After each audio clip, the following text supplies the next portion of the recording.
In today's video, I'm going to teach you how to show header and footer on all pages in Webflow. Open the Webflow website, hover over your project, and click Open in Webflow. Once the designer loads, make sure you are on the home page.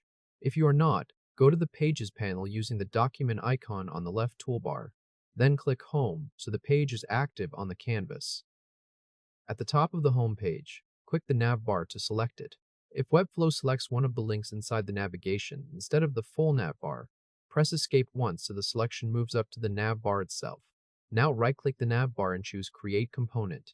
A dialog will appear asking for a name. Type header, then click Create.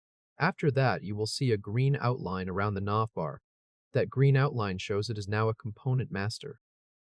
Next, scroll down to the bottom of the home page and click the footer section so it is selected. Right-click it, then choose Create Component.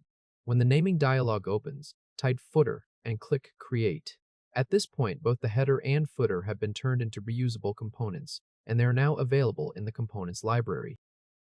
Now open the Pages panel again and click the second page to open the About page. Then click the Components icon in the left toolbar. You should see your header and footer components listed there. Drag the header component onto the top of the canvas. Then drag the footer component onto the bottom of the page, below the header. This places the same shared header and footer from the home page onto the About page. Go back to the Pages panel one more time and click the third page to open the Contact page.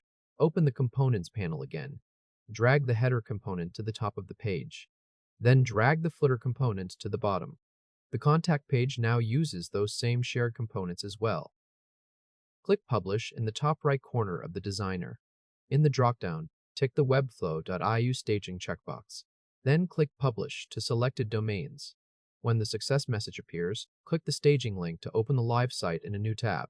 Move through the home page, About page, and Contact page, and you will see the same header and footer on each one. If this helped, hit like and subscribe for more quick tutorials. Your header and footer now appear across the site through single master components, so any change made to either one updates everywhere it is used.